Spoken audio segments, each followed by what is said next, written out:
Lecture de la lettre aux Hébreux. Frères, la loi de Moïse ne présente que l'ébauche des biens à venir, et non pas l'expression même des réalités. Elle n'est donc jamais capable, par ses sacrifices qui sont toujours les mêmes, offerts indéfiniment chaque année, de mener à la perfection ceux qui viennent y prendre part. Si ce culte les avait purifiés une fois pour toutes, ils n'auraient plus aucun péché sur la conscience. Et dans ce cas, n'aurait-on pas cessé d'offrir les sacrifices? Mais ceci, au contraire, comporte chaque année un rappel des péchés. Il est impossible en effet que du sang de taureau et de bouc enlève les péchés. Aussi, en entrant dans le monde, le Christ dit « Tu n'as voulu ni sacrifice ni offrande, mais tu m'as formé un corps. Tu n'as pas agréé les holocaustes ni les sacrifices pour le péché.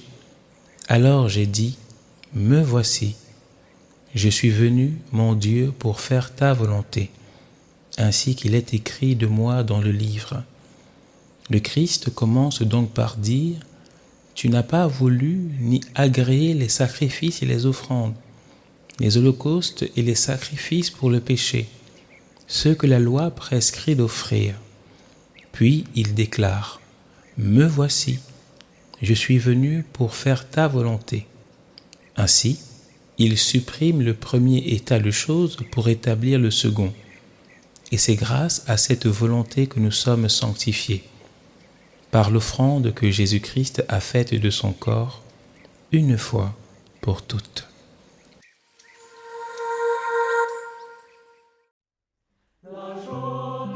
Me voici Seigneur, je viens faire ta volonté.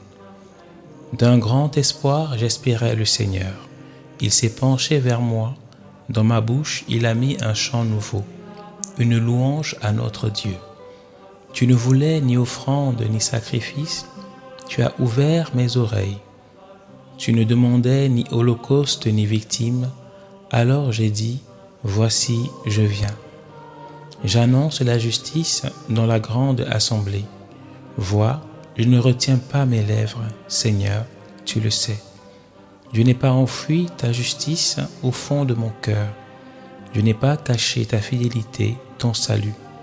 J'ai dit ton amour et ta vérité à la grande assemblée. Me voici, Seigneur, je viens faire ta volonté.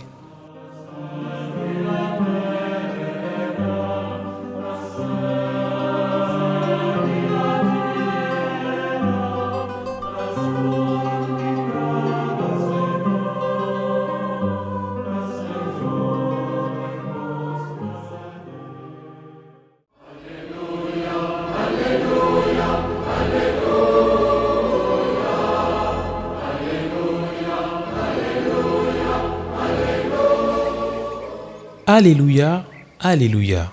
Tu es béni, Père, Seigneur du ciel et de la terre, tu as révélé aux tout petits les mystères du royaume. Alléluia.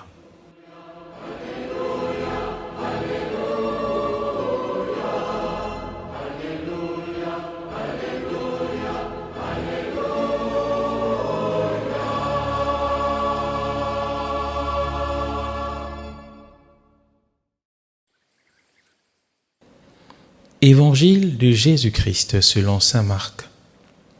En ce temps-là, comme Jésus était dans une maison, arrivent sa mère et ses frères. Restant au dehors, ils le font appeler. Une foule était assise autour de lui, et on lui dit, « Voici que ta mère et tes frères sont là dehors. Ils te cherchent. » Mais il leur répond, « Qui est ma mère ? Qui sont mes frères ?» Et parcourant du regard ceux qui étaient assis en cercle autour de lui, il dit, « Voici ma mère et mes frères. Celui qui fait la volonté de Dieu, celui-là est pour moi un frère, une sœur, une mère. »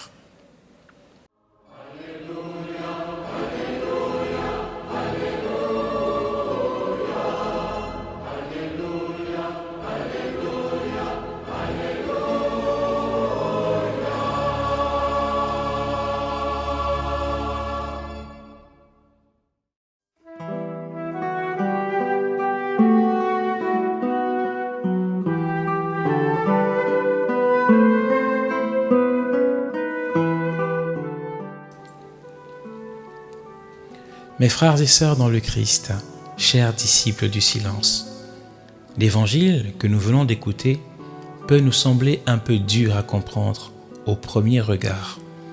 Quand Jésus dit « Qui est ma mère ? Qui sont mes frères ?» on pourrait croire qu'il met de côté sa propre famille. On pourrait croire qu'il met de côté Marie, sa mère. Mais en réalité, il n'en est pas le cas. Le Seigneur ne rejette pas Marie ou ses proches, mais il veut simplement nous montrer que la vraie famille de Dieu est bien plus grande que les liens du sang. Et nous le savons, la Vierge Marie, avant d'avoir le Fils unique de Dieu en son sein, l'a accueilli dans son âme, l'a accueilli dans son esprit, l'a accueilli dans sa conscience, dans sa volonté, comme son propre Fils. Et elle a été soumise complètement à la parole qui lui fut dite de la part du Seigneur. Alors, elle est vraiment celle qui accomplit ce que le Christ nous révèle à travers cette vérité. Ma mère et mes frères sont ceux qui écoutent la parole de Dieu et qui la gardent. Le Seigneur nous invite à entrer dans une relation d'intimité avec lui, une relation qui repose sur une seule chose: faire la volonté de Dieu, obéir au commandement du Seigneur. C'est cela qui nous fait devenir frères, sœurs et mères de Jésus. C'est comme s'il disait: si vous voulez être vraiment proche de moi, alors faites comme moi, obéissez à mon Père qui est aux cieux. Mais qu'est-ce que faire la volonté de Dieu? Pourrions-nous demander à Jésus. Parfois, on pense que faire la volonté de Dieu, c'est quelque chose de compliqué, un chemin rempli de sacrifices, presque irréalisable, quasiment impossible. Mais regardons, frères et sœurs, Jésus. Il a donné l'exemple parfait. Il a dit « Me voici, je suis venu pour faire ta volonté ». La vie entière de Jésus était un oui à Dieu, même quand c'était difficile, même jusqu'à la croix. Faire la volonté de Dieu, c'est apprendre à dire oui simplement, dans les plus petites choses du quotidien. Pardonner quelqu'un qui nous a blessés, être patient avec un proche, accueillir quelqu'un qui vient à nous par surprise, répondre avec bienveillance, même si on nous bouscule. Aider une personne qui a besoin de nous, donner à boire, même quand une personne vient nous voir de façon inopinée.